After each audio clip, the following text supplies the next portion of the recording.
خلاص احنا في اواخر ايام 2023، عايزين نودعها بقى، نودع البلاوي الزرقاء اللي كانت فيها. كانت سنه حلوه الصراحه، مش هنعترض على سنين ربنا لان في الاول وفي الاخر دي كلها سنين ربنا، مش هنعترض، بس ما ننكرش ان حصل فيها بلاوي زرقاء كتير قوي. طبعا فاهمين انا بتكلم على ايه. ما تنسوش بقى تدعوا لاخواتنا وما ننساهمش في كل دعاء، ونخلينا دايما فاكرينهم.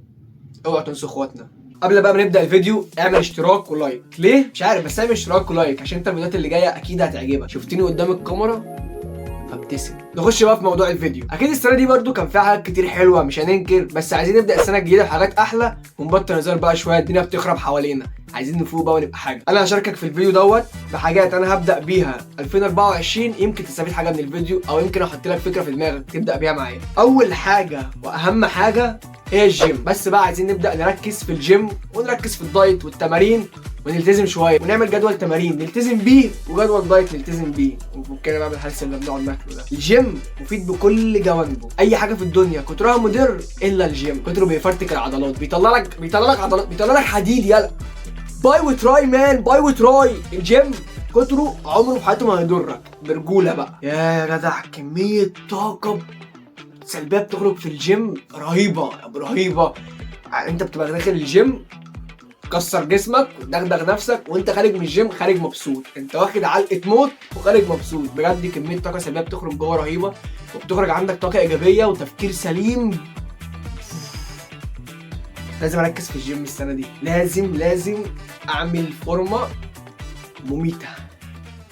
I am coming. Push up, sit up. All my gang go hard in the gym. Chest press. All my gang go hard in the gym. Cardio, treadmill. All my gang go hard in the gym. Squats. All my gang go hard in the gym. Push up, sit up. All my gang go hard in the gym. Chest press. All my gang go hard in the gym. Cardio, treadmill. All my gang go hard in the gym. Squats. All my gang go hard in the gym. Gym. All my gang go gym. All my gang go gym. تاني حاجة لازم اركز عليها وهي الانجليزي. ليه هركز على الانجليزي؟ عشان مفيش حد تقريبا في الدنيا دلوقتي ما بيعرفش يتكلم انجليزي غيري. او انا بعرف اتكلم انجليزي بس على ما تفرج يعني كده مكسر يعني.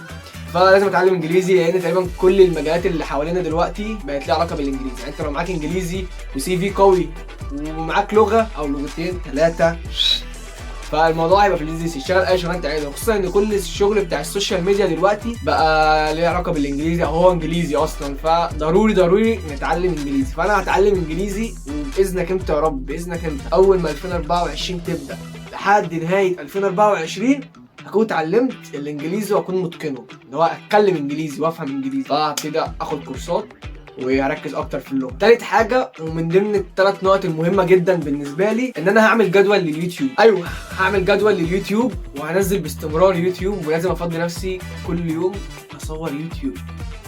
اليوم هيبقى متعب، اروح الشغل اجي من الشغل، اروح الجيم اجي من الجيم اصور. الموضوع هيبقى متعب بس لازم استمر في اليوتيوب. هيبقى في فيديوهات كتير قوي من النوع دوت، وهيبقى في فلوجات كتير واماكن كتير هنروحها مع بعضينا. مش هيبقى محتوى جيمنج الفتره اللي جايه. ليه؟ لما يجي وقتها هقول ليه مش هيبقى محتوى جيمنج. او حسيت الصراحه ان انا مش بتاع لعب، يعني مش بتاع جيمنج وكده، بحب التغيير اكتر، اكتيفيتي كده اللي هو انا عايز اروح هنا واجي هنا. فحسيت ان انا مش قوي في الجيمنج، رغم ان ناس كتير قالت لي ان انا اسلوبي حلو في الجيمنج. بعرف العب. انتوا عارفين طبعا لو رجعتوا لايامي القديمه هتشوفوني لعيب جدا. ما انصحكش تخش في اي فيديو من الفيديوهات القديمه بتاعتي وانا بلعب نهائي، تمام؟ بس لا والله كانوا بيقولوا ان انا دمي خفيف. هو مين بقى اللي بيقولوا؟ مش عارف، هو ما كانش في حد متابعني بس انا اللي كنت متابع نفسي، مش عارف والله.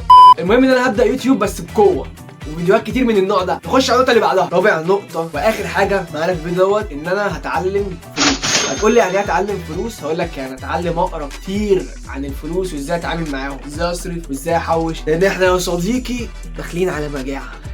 اي نعم، وبالذات في مصر.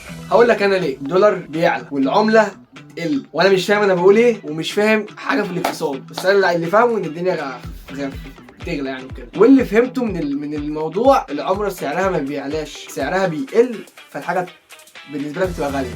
هديكم مثل صغير عشان احنا كده هنخش في موديل بتاعتنا. لو الحاجه بنجيبها ب 50 جنيه فالسنه الجايه هنجيبها ب 60 جنيه، بس الحاجه ما غليتش، لا سعر العمله هو اللي نزل. مش لازم تعرفه، المهم ان انا فاهم. بس فاهم حاجه في الموضوع ان احنا محتاجين كتمنص، لازم يكون في كتمنص، فلوس كتير، فلوس كتير قوي. فلازم اتعلم عن الفلوس واقرا كتير عن الفلوس. ما تنساش بقى تقول لي في الكومنتات بتعمل انهي حاجه من دول، او هتعمل انهي حاجه من دول، او استفدت ايه من اللي انا قلته، او استفدت حاجه ولا لا من اللي انا قلته. وما تنساش الاشتراك واللايك لو الفيديو عجبك. فهمان.